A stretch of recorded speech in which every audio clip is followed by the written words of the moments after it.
All right, 2013 Jeep Wrangler with 3.6. The transmission is the NAG1. It's a four-wheel drive. NAG1 basically is the same as a 722.6.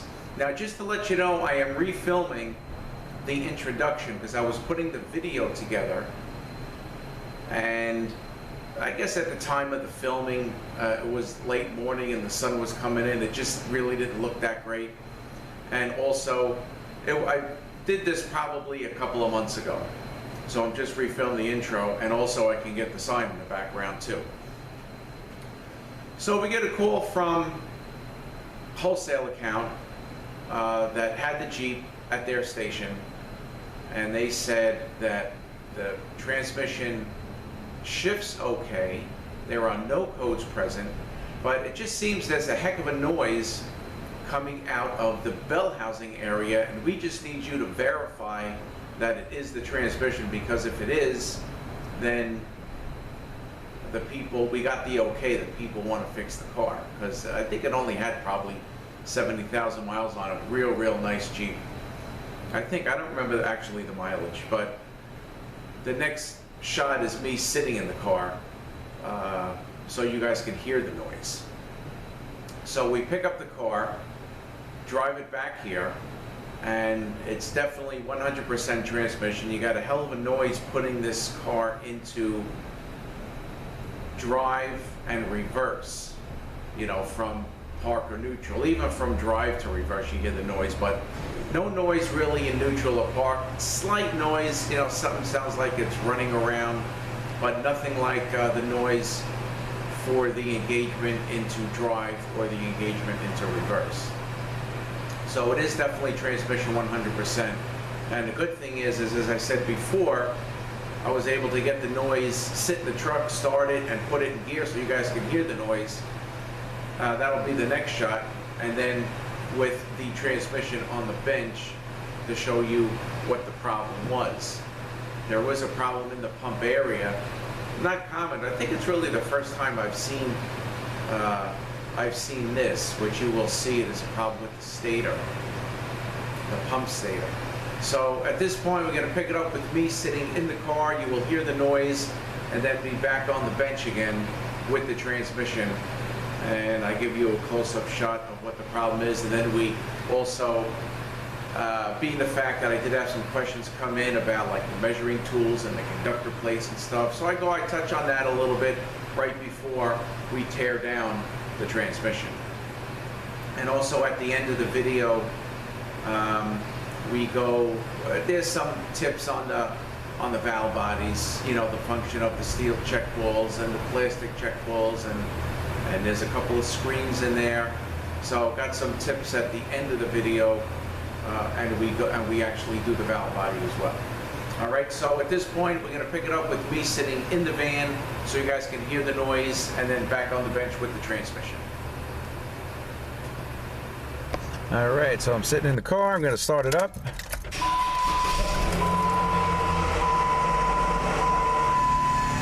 I'm sure you can hear that little high-pitched whining noise. Now I'm going to go into drive.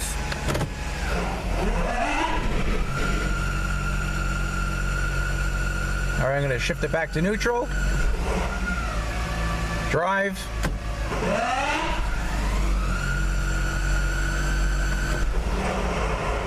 Neutral. Boy, it sounds like something's rolling around in there. Reverse.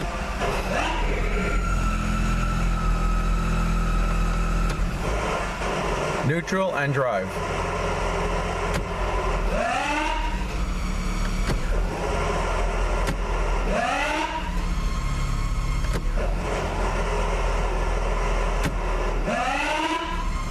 That's from neutral going into drive. Now I got it back in park.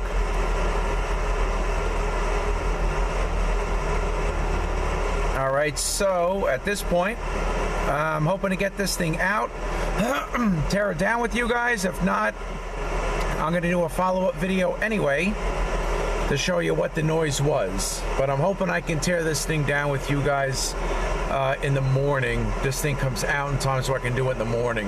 I'm gonna shift to reverse one more time. reverse, neutral, drive.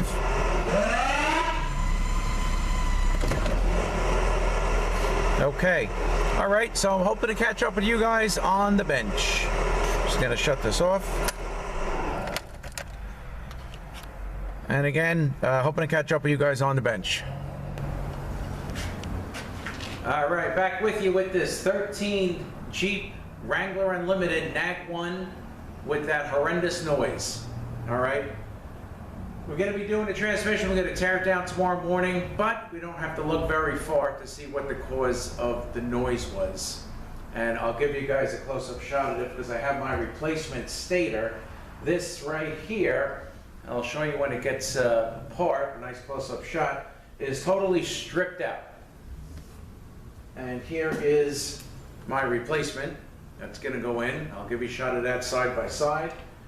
So we're going to be tearing this down tomorrow morning. Of course, we already know what's going on, but we did get an overhaul on it, so I do have some parts coming. So we're going to tear this thing down anyway, and we're going to go through it, put a banner kit in it, put a couple of Sprags in it, conductor plate, converter of course, and do it up and get this thing back on the road. This is a four-wheel drive. Of course, it's in that Wrangler Unlimited, so that's the back to the four-wheel drive, and you have this big coupling here that the input shaft of the transfer case goes into. Okay, so we're going to be tearing this thing down tomorrow morning. I got the unit pretty much drained. Took most of the bolts out here, most of the bolts out of the back, just to make it go down a little further. But wanted to just go over a couple of things, some questions that come in regarding the dipsticks or the measuring tools that are sold for the NAG1 and the 722.6. There are two different dipsticks or measuring tools, as they call them, for these. So I have them both. So I just wanted to show you these. This one here, maybe I'll get a little closer and I'll do it on the bench, but this one here, it's a little flimsy. This is for the Mercedes and Sprinters, 722.6, and there is a part number written on this, on the top here. It's a Mercedes number, I believe, and it is 1401521. So if you Google that, it'll come up on Amazon. You can get, you don't have to get a Mercedes one because I think that's a little expensive, but you can get one that another company makes probably $10 or $15. Okay, so this is the Mercedes, and then the skinny one is for the NAG1s, which is the Jeep and the Chryslers. There is no part number on this, but if you Google NAG1 measuring stick, it'll come up with this, and you should be able to get this on like Amazon or something like that. But I want to give you a close-up shot of this, of these, and the reason why there's two different measuring sticks is because there's two different conductor plates. All right, I don't have any parts for this one yet. There's actually, the transmission's was out, but I'll tell you, it's been so busy here that I had to clean up what I had on the bench. I had a 4L70W. I just finished a 4L80. We did some repairs to another one. So all that stuff is done. So now I'm gonna concentrate on this one before the other units. I got a 4L100 to come out. I have another Honda to come out. We just got in a Nissan, which is a CVT. I'm gonna see if we're gonna get that. Got a Mercedes. And we got a repair to a BMW, a 6HP19, possibly a bad bridge seal. So, you know, it's steady, busy. So this is a conductor plate to a Mercedes and Sprinter unit. And I just want to show you the difference because where the measuring stick goes or the dipstick goes, you got to make sure you use the right one. Because if you use like the Mercedes and Sprinter stick on the NAG1, and then you push it all the way down to measure the level, and this thing flexes a little bit, it's going to get caught underneath the conductor plate, and you won't be able to get it out. You may have to drop the pan and you may have to drop the valve body to get it loose to get it out so you don't break it. But don't ask me how I know that. All right, so let me get a little closer. I'll show you these sticks, and I'm going to show you this Mercedes conductor plate, and I'm going to show you the Sprinter conductor plate once we get this transmission, the NAG1 conductor plate, once we get this transmission apart and get the valve body off, and I'll keep this here so I can show you the difference. All right, so, and incidentally, just to let you know, this 140-270-1161 is Mercedes Sprinter, and 140-270-1261 is for the NAG1 Jeep and Chrysler. All right, so let me get just a little closer onto this stuff. I just wanted to go over this with you real quick, and then tomorrow morning we're going to tear the transmission down. Not sure the mileage, I got to look it up, but you know, hey, we found a problem, but still it's getting an overhaul because we still have to pull the transmission apart to get to that stator to get it out. There is a piston, there is clutches in there. You know, the B1 is in there, it looks like that with the piston.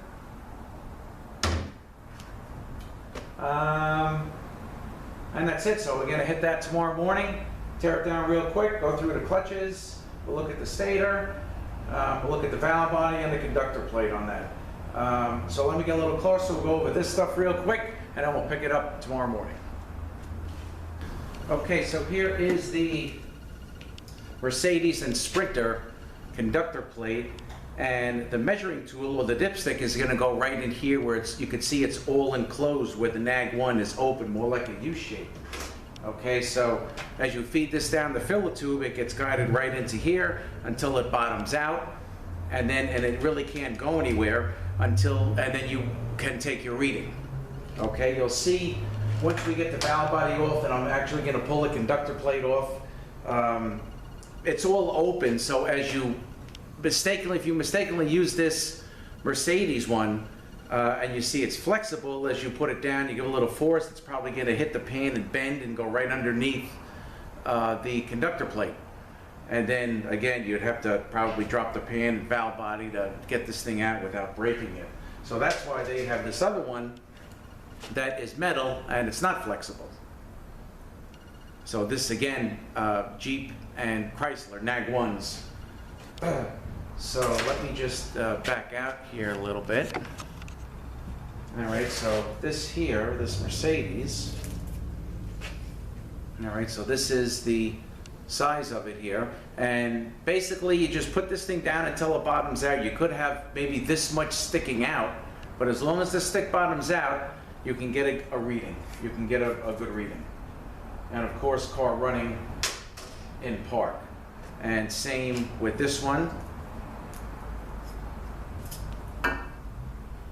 Okay, it's a very long stick because it's used on various models, but you just put this down until it bottoms out, and then you can have your reading. On these NAG1s, if you can see this mark, right here, I usually fill it up to here, and I've never really had a problem. And for the Mercedes and Sprinters, I go in between the two marks here and here, or at the most up to this one here, and the transmission is full.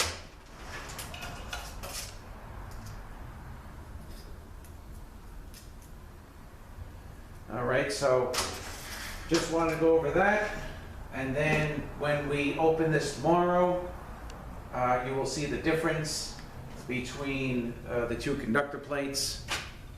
Okay, actually what I did want to show you. Okay, so this part number here, well, I got this one. 140-270-1161 is Mercedes and Sprinter. Okay, and 140-270-1261 is NAG1, Jeep and Chrysler. Okay, so I'm going to keep this here aside so we can look at the difference. And the sticks I'm going to put away so they go back in their spot. I think I gave you the part number, but again, it's for the Mercedes stick 1401521. And the other one, you can just Google NAG1 measuring tool or measuring stick, and it'll come up. They're readily available on the internet. You could probably even get them at the parts house, like Parts Authority, something like that, AutoZone. I'm sure they all have them. And that's it for now. So tomorrow morning, we're going to tear this transmission down. All right, we'll take a look at the strip stator. We'll take a look at the new stator I got, or the replacement that's going to go in. And once it's all taken apart, what I'll do is when the valve body's out, I'll take the solenoids out because the conductor plate is going to be changed anyway, because we are doing an overhaul. And I'll show you where the difference between the two. All right, so that's about it for now. And I will catch up with you guys tomorrow morning for the teardown. All right, back with you this morning. So the first thing we're going to do is we're going to take this adapter plate off. This goes with the four-wheel drive, and we're going to pull the bell housing off. So let's take this off first. Again, I got most of the bolts out just to make it go a little quicker.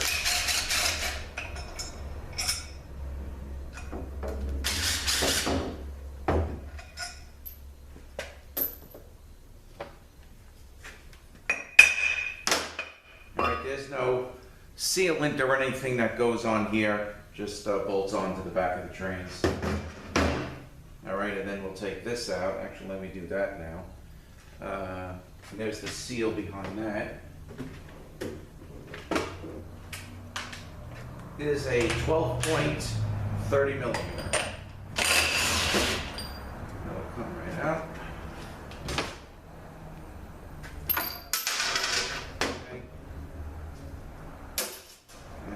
Aside.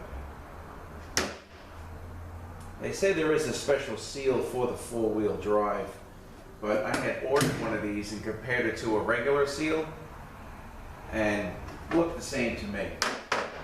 And this seal, I think it's a little pricey, this seal.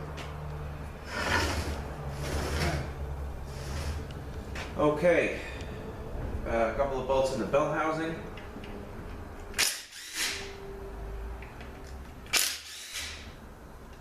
Two here, and then we got the two here.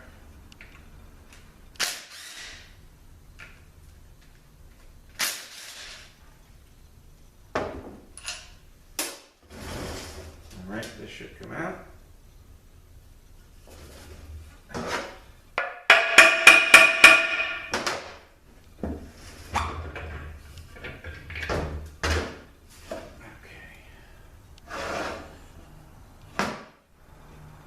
So here is the stator we're going to be changing along with the G1 clutch. And here is the K1 clutch and the F1 Sprag. All right, now we can't get the K2 drum out until we take the valve body out, because the speed sensors, the N2 and N3 speed sensors are sticking up through the case. Let me just turn my light on here.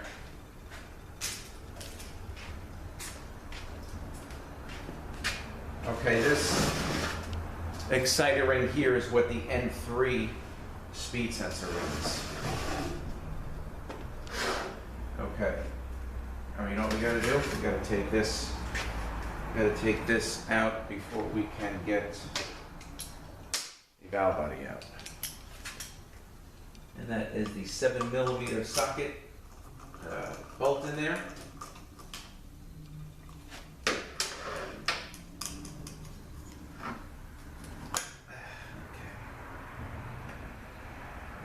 O-rings here, which should come in the kit.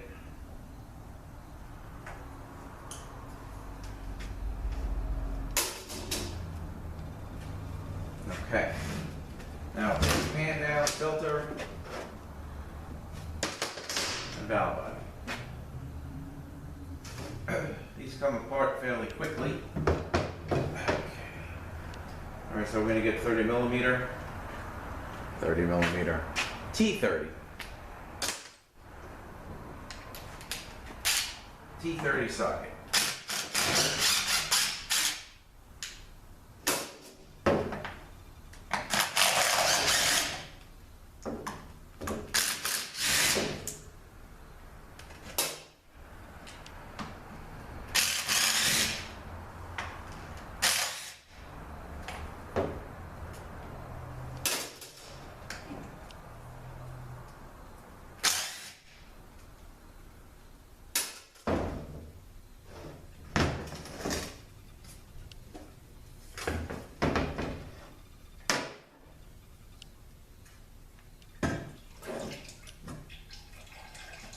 Okay. Pan's clean. Filter.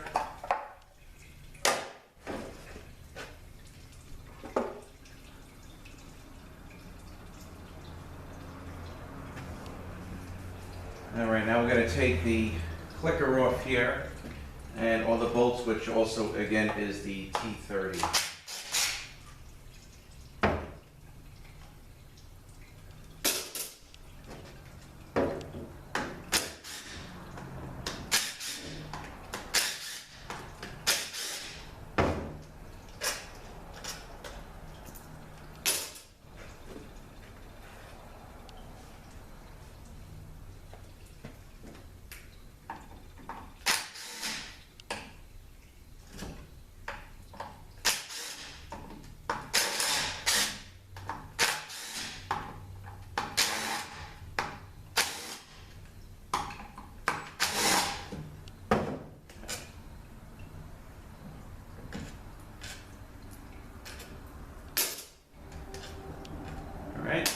Come right off.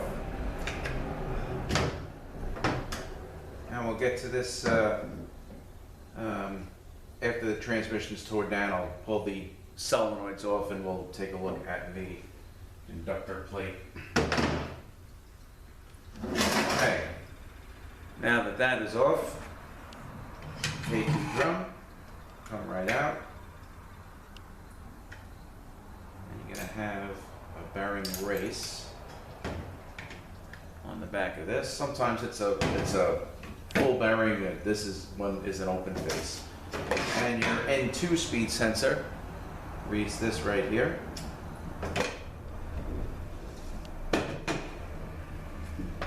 All right, and then the back section we're just going to pull right out.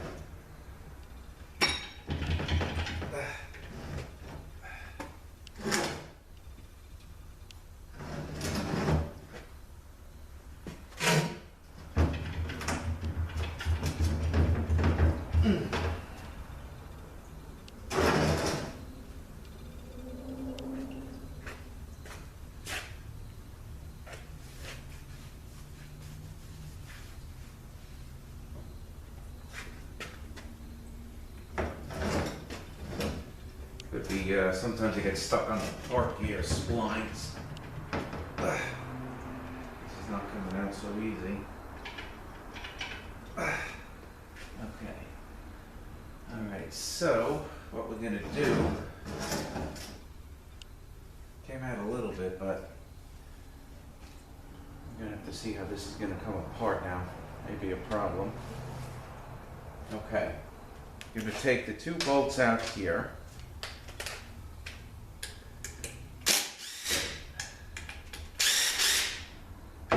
For the B2 drum. And we're going to take the snap ring for the B3 and pull everything out at once.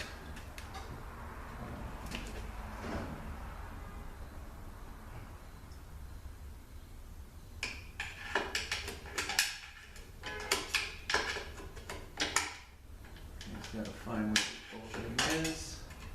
Right over here.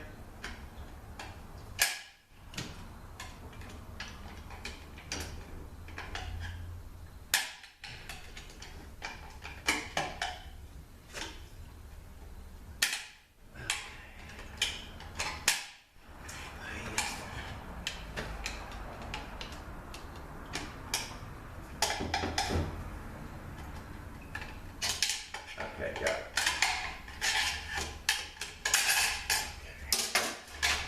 thick snap ring. Now this should come out.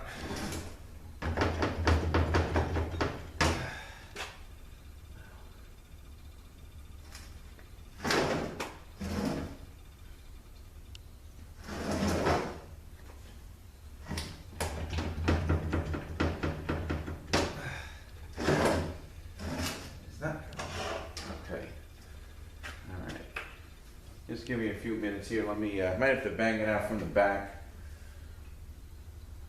No reason why that shouldn't come out. All the bolts are out and it should slide right out. All right, just give me a few minutes here. All right, so what I did is I just took a block of wood, put it here by the output shaft. Gave it a couple of shots and it's moving. So let's see now. Okay. Okay. All right, so it was probably hanging up right here on the park gear. Okay. And we have the B3, B2,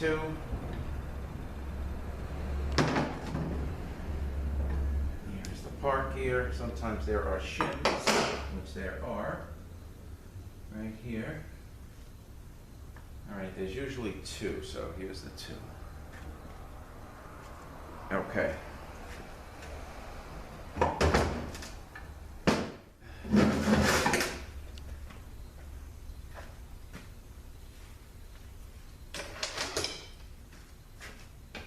Take this, and there's another shim on this side. Pop the seal out. Okay. Take this snap ring out here. And the bearing. Okay. And the case is stripped.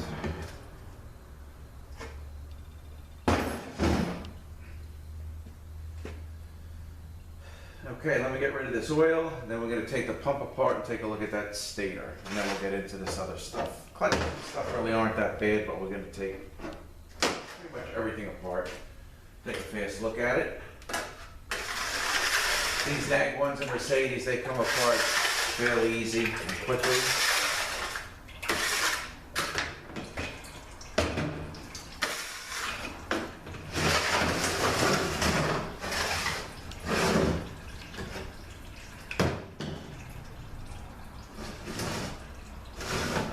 Reposition on this, and what we're going to do is take the pump out, and then we're going to take the bolts out from the other side and lift the stator out.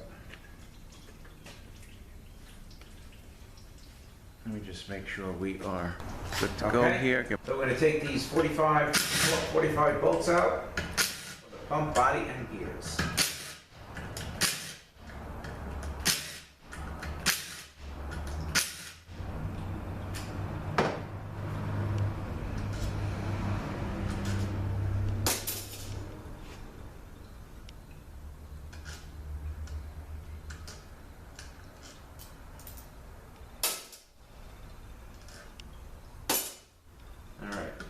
Screw these back in a couple of turns.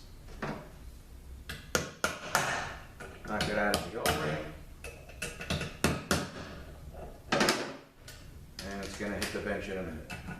There it is. Okay.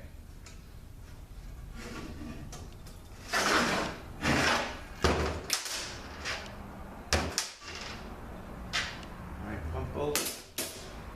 Here's the body and gear. Okay, so now we're going to take all the T30s out here to separate the stator from the bell housing, and I can show you the stripped stator.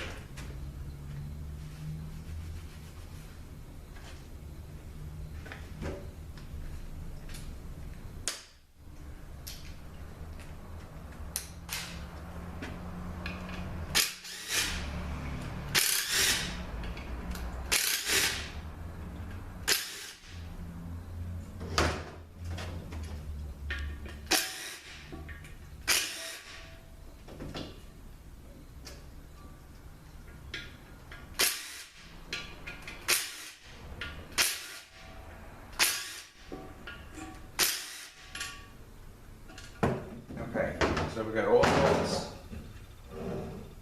the bolts out.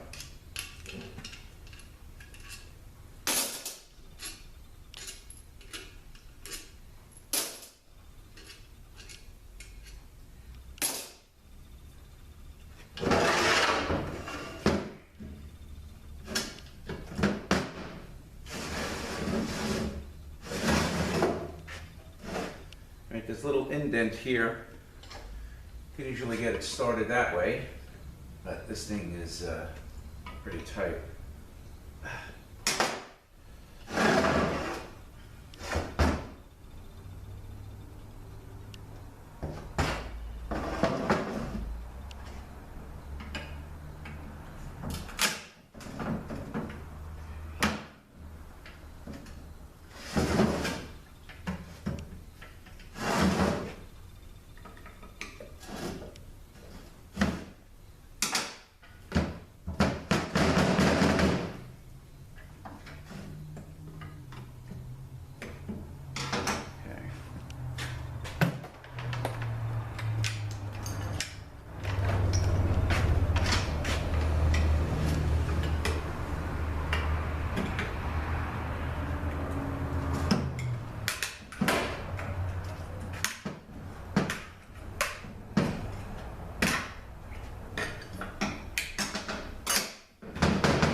Alright, the bow housing, we'll put it aside.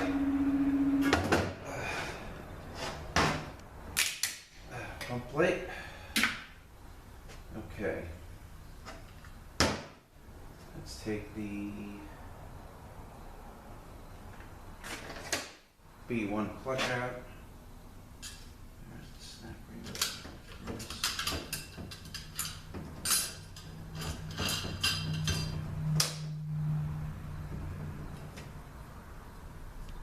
Okay.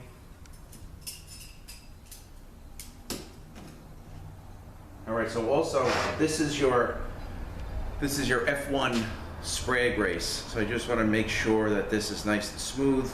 There's a bushing in here, make sure that looks good. And let me just clean this thing out. So here is my problem right here.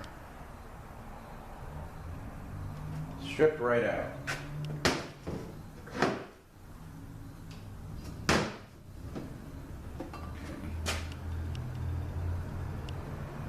So here is the bad one, and there is the replacement one.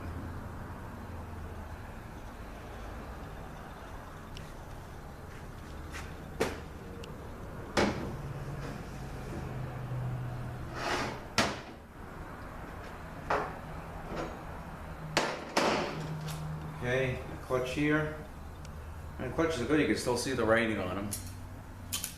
These B3. Alright, pump, body, and gears.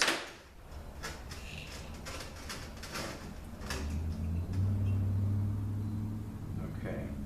Alright, now if you look at the pump gear, the outer one is a little chamfer here, and that's going to face down.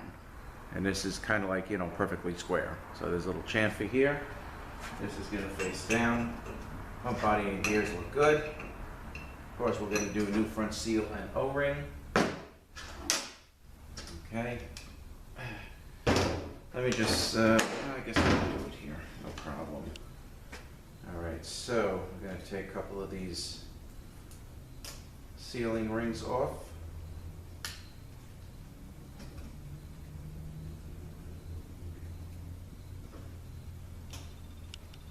These snap ring pliers.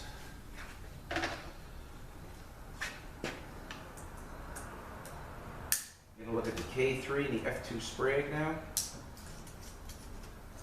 Okay, snap ring. And then you got a bearing set up here. So this faces down, the bearing, and then the race on top.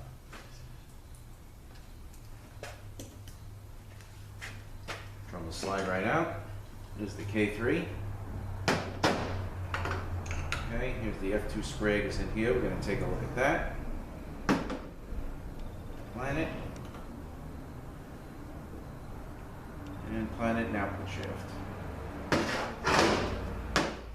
Alright, this, I'm going to take this out so it does not get ruined, this bearing. And you got 3 more rings like the 2 I just took off.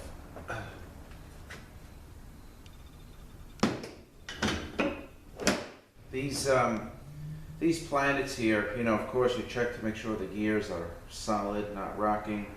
And these I don't really put into, the planets on these I don't really put into the wash tank.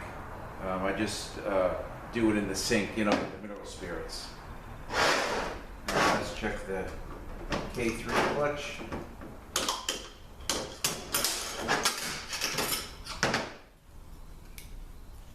One-sided. Teeth are a little worn. I mean, the clutch is going to be changed, so teeth are a little worn, but you know, not burnt out or anything. Okay, let's take a look at this. I need to get my other pliers right here. We've got another snap ring to come out to split this apart. Okay, these right here. And this will come out.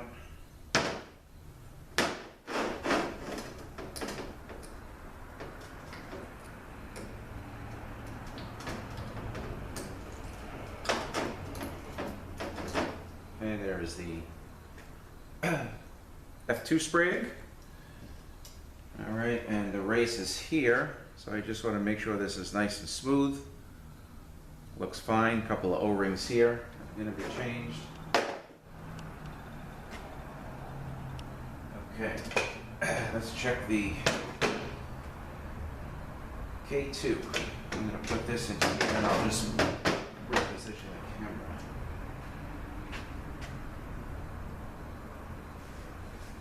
All right, give me 1 second. All right, so let's take these brackets off of here.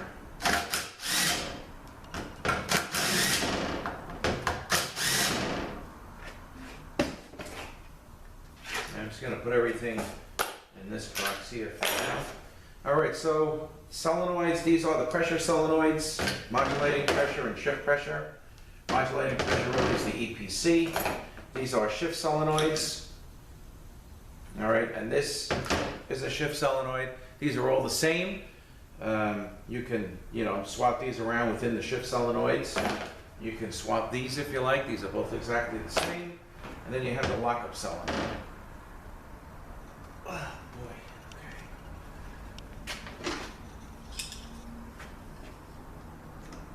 okay. There is the lockup solenoid. All right, now we're going to take the conductor plate off. Let me just get the manual valve out of here too. All right, so we'll lift up here, lift up here, and slide this off.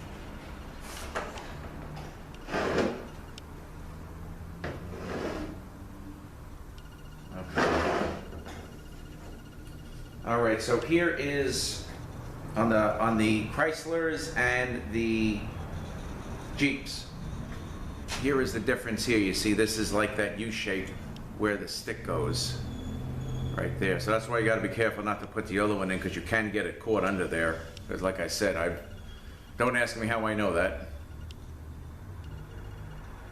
Okay, and the other one, just again, is here. Okay, that measuring tool goes here, and the other one is there. Okay. Okay, so just real quick on the speed sensors. All right, this is the N3 and this is the N2. And sometimes when you drive it with a scan tool, the sensor may read, it may not read, especially if you're trying to diagnose speed sensor codes. The N3 does not read in first and fifth and reverse unless you have a Mercedes that has sport mode and the K1 clutch is applied. It'll read. And both sensors read in second, third, and fourth. and then the N3 will not read in fifth. So both sensors read in second, third, and fourth. That's how, I guess by the readings, that's how the computer can determine if the transmission is slipping from the research that I've done. And the N2 does not read in reverse at all. Technically, the N3 doesn't either again, but if it's like a Mercedes with sport mode, you put it in reverse, it'll read because that clutch comes on. All right, so that is the NAG1 conductor plate. All right, so I think that is about it for this NAG1 unit. And you heard the noise that it was making due to this stripped stator. Don't really see this too much. All right, and this one is a 3 clutch. I have a few of these laying around from all the NAG1s and Sprinter units that I do for the people that bring them to me from Brooklyn. So I have a 4, which is fine, no big deal, just the snap rings, you know, with a higher spot, but I'm going to use this one. And put this back together. So I'm just basically waiting for my banner kit. So today, to do this one, the stator we have, I'm going to get this transmission cleaned up. And again, the Planetaries I don't put in the hot tank. I'm going to put those, I'll take all the drums apart, wash all that stuff up. So it's going to get a banner kit. It's going to get the conductor plate, the converter. I got to look at the tag number or the code that's on the converter. And the F1, F2 Sprag. And I think that will get this back on the road. All right, so I got the transmission basically built, except for the valve body. There is the transmission right there. And I'm just doing the valve body now, and I just wanted to go over like some of the inner workings. I don't think I've done that before. I know I showed you check ball locations and stuff like that, but I wanted to just point out a couple of things. I do have the time to do it, and I was doing some research on this valve body, so I figured I'd share it with you guys. Okay, first we have the 8 steel check balls, and there are 4 plastic ones. They're all the same size, okay, the 8 steel check balls. So let's actually put these in place here. 1, 2, 3, 4, 5, 6, 7, 8. Okay, so these 8 steel balls from the research I've done is used for clutch exhaust. Okay, and then we have 4 plastic balls, and these are in these elongated holes here in the valve body, and in the industry we call them bathtubs, except for this one that's in a little spot, and they are known as shuttle balls. Now, one other thing that I've probably mentioned in the past is if you gotta kind of grease these check balls in place, I wouldn't use the white lithium grease. I wouldn't use like the wheel bearing grease. This is the stuff that I use. It's assembly goo or trans gel. They're both the same. I may be made by 2 different companies, but they're both the same. And because as soon as this heats up, that grease melts and the check balls can do their job. So you just want to remember that. Okay, now we got a couple of screens here. We got 2 screens that go into the valve body. And let me just show you. All right, try to get this thing up close so you can see it. So this screen has this little springy, springy on it. It's plastic, but it's made to keep the filter up. All right, and it has a little springy thing on it. So it's on both filters. Both filters are the same. And you want to make sure that doesn't break off, because then it's going to drop below. It'll like be countersunk in the channel it goes in, and it really won't be doing its job. So this little here, you want to just make sure that's not broken off. And when you put the screens in place, you want to make sure they're basically even if they're up a little higher, that's okay, because then the screens can do their job. All right, if it's down way below, then they can't do their job. Okay, the same thing with this check valve. All right, this is a, what do they call this thing? They just call this thing I think it's a pressure check valve. You know, in the book it's just known as a check valve, but you see it has the larger end here goes in first, and you see it has a spring. All right, and this goes here, and you want to make sure that the spring, that the top of the check valve is like above where the casting is of the valve body, because that needs to go against the plate. Let me just see if I can get closer in. You know what, give me 1 second, let me just switch angles here. Hope you can see this a little better, and you see the little, you know, I'm pushing it down, oh, it just got stuck there. Okay, all right, so it's when it's resting, it's above the casting, which is where you want it to be, so it's going to go against the separator plate. And the same thing with the filter here and the filter here, it's right even with it, so that's good, and that'll be doing its job there. Okay, and we got a couple of screens. Well, I mean, that's basically like the inner workings to the valve body. So what I'm going to do now is I'll put it together, and then we can talk about the conductor plate. We can identify the solenoids, and there's a couple of filters for the pressure control solenoids. If you can see these here. Those are for the pressure control solenoids. We're going to put those in place. All right, so let me just switch angles real quick here. Give me 1 second. Okay. All right, so this is really ready to go here. So we're going to just put this plate on. All the valves are nice and free. And I just want to talk about these solenoids for a moment. All right, so the shift solenoids, you have the 1, 2, 4, 5, the 2, 3, and the 3, 4. All right, and again, I'll identify them as I'm installing them. That'll probably be tomorrow morning. But each valve, each solenoid has 4 valves that it controls. Okay, so each solenoid has an overlap regulating valve, a pressure shift valve, a command valve, and a holding pressure shift valve. So on this upper section of the valve body, we have 1, 2, 3, 4 valves, and these are all the valves. That is for the 3, 4.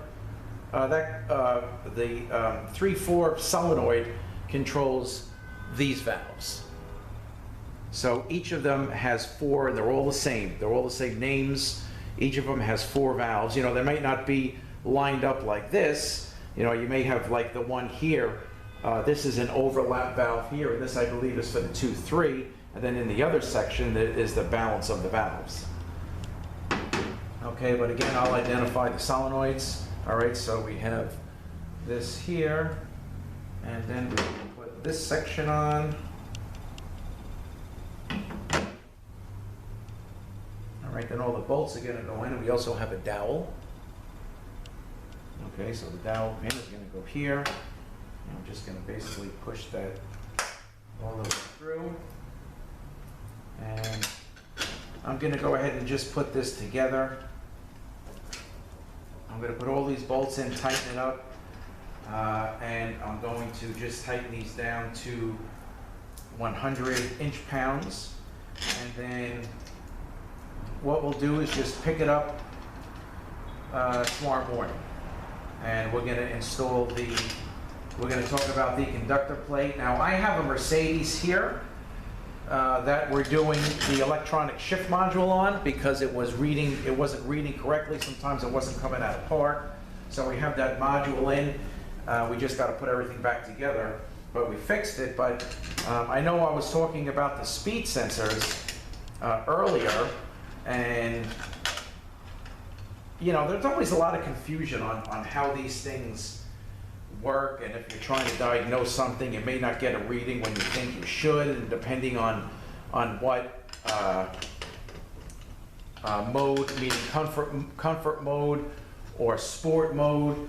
So I made a little list that I want to go over with you guys. I have it over there, of like reverse. Now the research I've done, they were saying that the speed sensors don't read in reverse, but I actually was going back and forth in the parking lot because I really, couldn't drive it around. It got to the time when it was a little busy out there. All the kids were coming home from school and a lot of traffic. So I was just fooling around in the parking lot. All right, so let's put these these filters in place. All right, so we don't forget to do that. So I want to go over the list. I basically took a reading. Now with this Mercedes, it has the two modes, the comfort mode and the sport mode. So I took a reading. So with the scan tool hooked up, engine running, I had it in park, in comfort mode, park, in sport mode, and I can show you the difference. Reverse, same way, and drive. Just sitting there in drive. Basically first gear, sport mode, and comfort mode. But remember, second, third, and fourth, both sensors are reading, and they should be reading the same, because that's how the computer determines if the transmission is slipping or not. So I'm going to go over that with you guys tomorrow. Here is my new conductor plate, and again with the U shape here. This is for the Chryslers and Jeeps, for the NAG1s. So I'm just going to tighten this down, torque it down, and then tomorrow we're going to put the solenoids in place, go over, identify each one. We'll put the put the conductor plate on, install the solenoids, and we have the brackets here. And when we put the brackets on, the brackets get tightened down to 70-inch panels. All right, so I'm just going to do this, no big deal. I'm just going to tighten these up, torque them down, and I'll catch up with you guys tomorrow morning.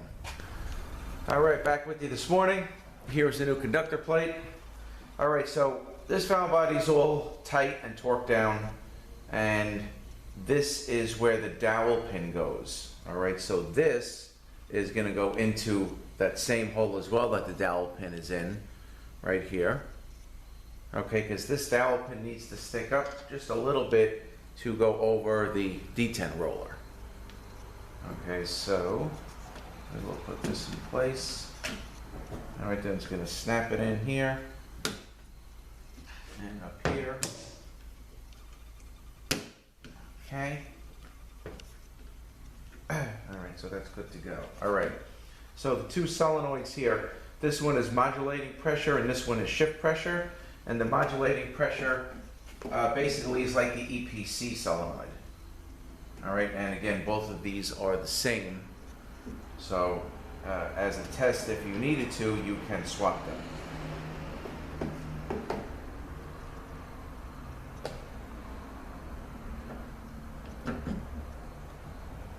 Alrighty, now we have the three shift solenoids, 1, 2, and 3. This is the 1, 2, if I remember correctly, the 1, 2, 4, 5, the 3, 4, and the 2, 3.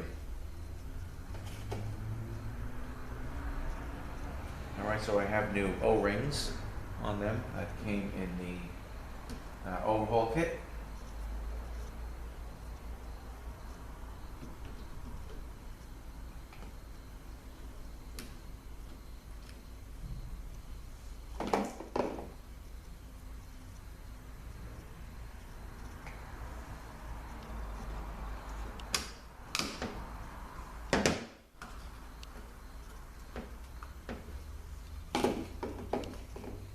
And this is the lockup solenoid.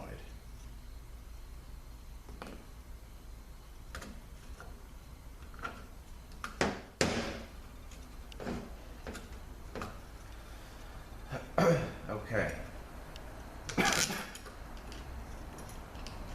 And then you have a shorter bolt.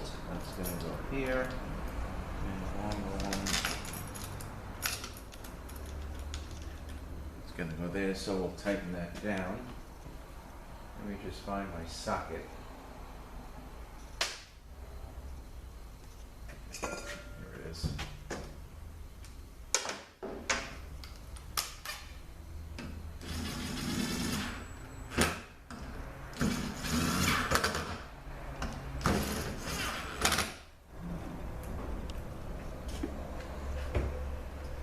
All right, these hold down brackets going to be 70 inch-pounds.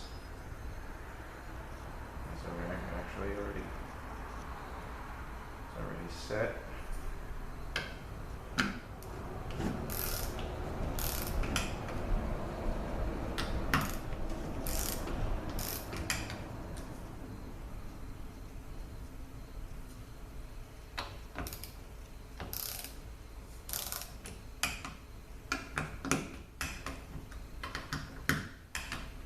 Okay.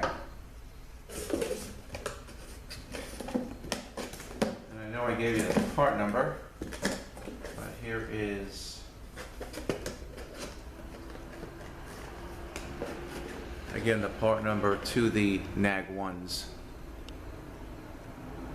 and the Chrysler. And this is this comes in a Hudson box, which basically is OE. Okay, so just to get back to the speed sensors, once this is back in, I'll see what this one does, and I can always put that in the description. But this, again, the N3 and the N2. So what I did, again, we have a Mercedes here with the comfort and sport mode, so I was switching back and forth to each one and seeing when the speed sensors would work and when they wouldn't work. But in park, in comfort mode, both speed sensors read in park. All right, when I hit sport mode, then the N3 did not read, but the N2 did read. In reverse, I had, whether it's either in, all right, so what I have here, whether it's in sport or comfort, the N2 did not read, but the N3 read both. In drive, as I was driving in sport mode, the N3 did not read in first. The N2 did, and in comfort mode, the N3 did read in first as well as the N2. And then again in second, third, and fourth, they were both reading. So it's a little confusing with these speed sensors, but on this NAG1, you know, there is no comfort or sport mode, so I'm going to see exactly what happens, and I will take note of that and let you guys know if it helps. So I guess that's about it for this 2013 Jeep Wrangler. This has the 3.6 and of course the NAG1 transmission / 722.6. So this was our problem, a stripped stator. All right, other than that, you know, we did have burned out clutches. Did the overhaul, banner kit, conductor plate, new Sprags, stator, and the converter is here also. So I'm just gonna finish this up. This is gonna be put back in first thing in the morning, first thing this morning, as soon as everybody gets in. And that's it. So I hope you guys enjoyed this. I know we did a couple of things on NAG1s, but it was pretty cool. That was a heck of a noise we were having, and the little extra stuff with the valve body. I guess that's about it. So, hey, thanks for watching, everybody. Have a great day, and we will see you next one.